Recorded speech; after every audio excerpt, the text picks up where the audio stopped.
Hi friend, কেমন আছো তোমরা সবাই? আশা করছি ভালো আছো, আর আমি অনেক অনেক ভালো আছি। তো নন্দিতা লাইফস্টাইলে তোমাদের অনেক অনেক শুভেচ্ছা, আমার তরফ থেকে অনেক ভালোবাসা।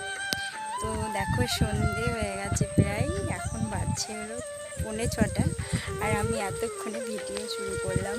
সারাটা দিন ভাবছি ভিডিও করব, তো আর শ্যুট করাই হচ্ছে না, কারণ বাবুকে নিয়ে প্রবলেম হয়ে যাচ্ছে। যতই ভাবছি না কেন যে ভিডিও দেবো, কিন্তু আর হয়ে হচ্ছে না গো। তাই অনেক দিন পর আবার তোমাদের সঙ্গে চলে এলাম। তো পুরো ভিডিওটা স্কিপ না করে দেখতে থাকো। আর আজকে ভাবছি একটা বিশাল ভিডিও বানাবো, তাই পুরো ভিডিওটা স্কিপ না করে কিন্তু দেখতে হবে। তাই পুরো ভিডিওটা দেখতে থাকো, আশা করি তোমাদেরও অনেক অনেক ভালো লাগবে।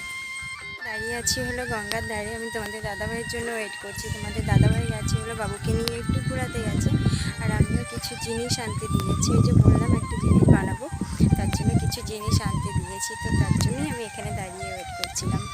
তা চলো দেখি, তোমাদের দাদাভাই আসছে, আমি রাস্তায় গিয়ে এখন একটু দাঁড়াবো। কেমন অন্ধকার হয়ে গেছে, তবুও এখনও আসার নাম নেই। বললাম বারবার যে সন্ধ্যের আগে চলে আসবে, তবুও আসছে না। রোজ একই রকম করে যেন। দেখো, এটা আমাদের বাড়ির চারিপাশ।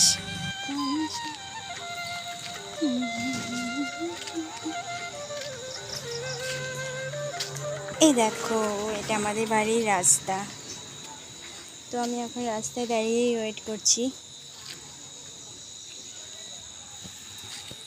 আর এই দেখো, আমাদের এখানে একটা মন্দির হচ্ছে, তোমাদের পরে একদিন ভালো করে ঘুরে দেখাবো।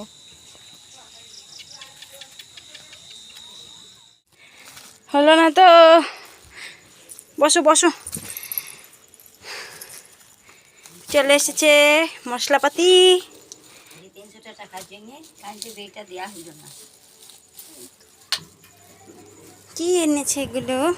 চা চা চা দেখি কি এনেছে, কি করে কি। সুজির প্যাকেট, এটা হলো রুল ময়দা। তো চলো,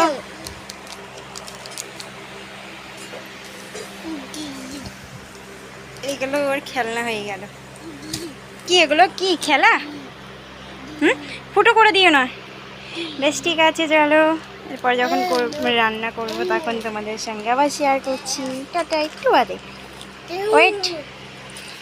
পাপা, তুমি কি খাবে গো? কি খাবে?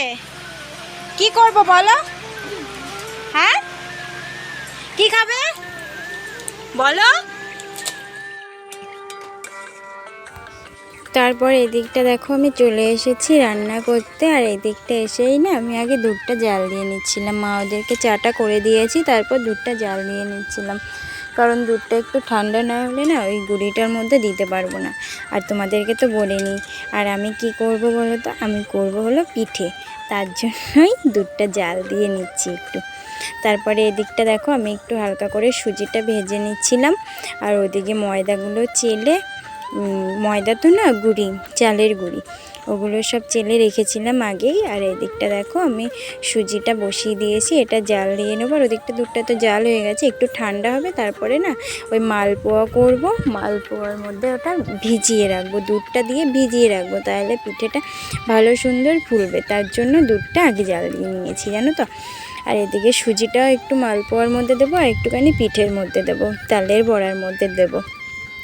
আর তোমাদেরকে আরেকটা কথা বলা হয়নি, সেটা হলো আমি কোনো দিন করিনি। আমি এই যে ফার্স্ট টাইম করছি, কীরকম হবে আমি জানি না, কিন্তু বাট চেষ্টা করতে কি ক্ষতি না, সব জিনিস তো শেখা দরকার না, তার জন্য ফার্স্ট টাইম করছি। কীরকম হবে জানি না, কিন্তু করি, দেখা যাক কীরকম হয়। মার কাছ থেকে শিখে নিয়েছিলাম, তো মা বলে বলে দিয়েছিল, সেইটা ভেবেই করছি। আর এদিকে দেখো, কলাতে আর চিনিতে আমি এদিকে ছেনে নিচ্ছিলাম, ভালো করে মাখিয়ে নিচ্ছিলাম, যাতে এটা কলাটা না গুটি গুটি না হয়ে থাকে, তার জন্য ভালো করে এটা মাখিয়ে নিচ্ছিলাম। আর চিনির দানাগুলো না খুব মোটা মোটা, তাই একটু ভালো করে না ছেনলে চিনিগুলো গলছেও না, তাই এটা ভালো করে মাখিয়ে নিই। আর এই দিকটা দেখো ভালো করে মাখিয়ে অন্তত 5-10 মিনিট রেখে দিয়েছিলাম। রেখে দেওয়ার পরে এদিকে দেখো মা বড়াগুলো দিয়ে দিচ্ছিল তেলের উপর। আমি দিতে পারছিলাম না দেখে মা বলল আমি দিয়ে দিচ্ছি, তাই এদিকে মা দিয়ে দিচ্ছিল আর আমি নেড়ে নেড়ে এগুলো ভালো করে ভেজে তুলে নিচ্ছিলাম।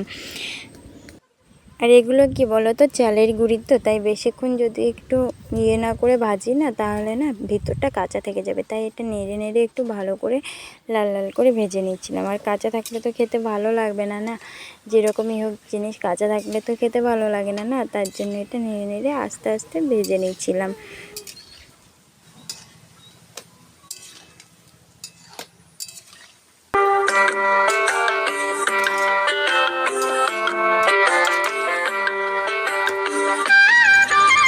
তারপর এদিকটা দেখো আমি হলো মালপোয়া করবো বললাম যে, আর এটা হলো সে দুধ দিয়ে চিনি দিয়ে সুজি দিয়ে চালের গুঁড়ি দিয়ে সব কিছু দিয়ে এটা ভিজিয়ে রেখেছিলাম। তো এটা অন্তত 10 মিনিট মতো ভিজিয়ে রেখেছিলাম। ভিজিয়ে রাখার পরে তারপরে এটা ভালো করে ফেটে নিয়েছিলাম। অনেকক্ষণ ফেটেছি জানো তো, এবার জানি না কী হবে, বলতেও পারছি না কী হবে। এবার যতক্ষণ না বানাবো ততক্ষণ বলতেও পারছি না। আমার হাত পুরো ধরে গেছে জানো তো, এটা করতে করতে অনেকক্ষণ থেকে সমানে কাটছি কিন্তু আর হচ্ছে না। আর মা আমাকে বারবার বলে দিয়েছে যে এটা ভালো করে ফাটবে কিন্তু, নাহলে কিন্তু ফুলবে না। আর যদি কোনো একটা জিনিস করি না সেটা যদি ভালো না হয় কিন্তু ভালো লাগে না। যতই প্রথম করি আর যাই করি না কেন, ভালো না হলে কিন্তু ভালো লাগে না। তাই একটু ভালো করারই চেষ্টা করব, জানি না কীরকম হবে। তো এটা করেছি, অনেকক্ষণই ফেটেছি ধরো, অনেকক্ষণ অন্তত 15-20 মিনিট ফেটেছি। আর 10 মিনিটের ওপরে অন্তত ভিজিয়ে রেখেছিলাম, তারপরে এটা ফেটেছি সমানে। তারপরে দেখো এখানে তেলের উপর দিচ্ছি আর মনে মনে ভাবছি ঠাকুর যেন ফোলে, ঠাকুর যেন ফোলে। কিন্তু ফাইনালি হ্যাঁ ফুলেছে, ভালোই হয়েছিল।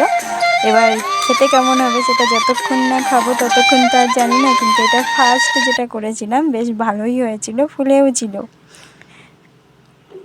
তো কালকে আর ভিডিও দিতে পারিনি কারণ অনেকটা রাত হয়ে গেছিলো, তাই আর ভিডিও দিতে পারিনি। 10:30-11টার সময় শুয়েছি, আর তখন আর শ্যুট করিনি। তো এখন হলো 9:30 বাজছে, এখন স্টার্ট করলাম। তো গুড মর্নিং সবাইকে, কেমন আছো? আর কালকে রাতে কি করেছি তোমাদেরকে তো ভালোভাবে দেখানো হয়নি, তো এখন দেখাচ্ছি, দাঁড়াও।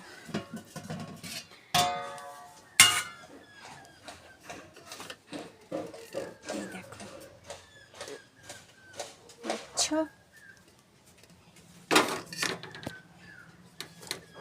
আমি ফার্স্ট টাইম করেছি এগুলো, কেমন হয়েছে বলো। এটা একটু কী বলে বলো তো, মালপোয়া। তো আমি এগুলো ফার্স্ট টাইম করেছি। দেখো, আর এগুলো তালের বড়া।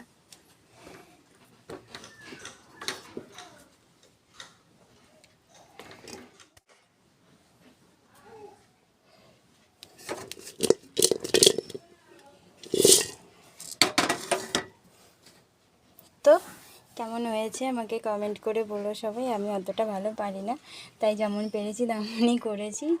তো আজকের মতো ভিডিওটা এতটাই, দেখা হচ্ছে আর নেক্সট ভিডিওতে। সবাই ভালো থেকো, সুস্থ থেকো। আর ভিডিওটা কেমন গলা বসে যাচ্ছে কেন, আর ভিডিওটা কেমন হয়েছে অবশ্যই কমেন্ট করে বলো সবাই।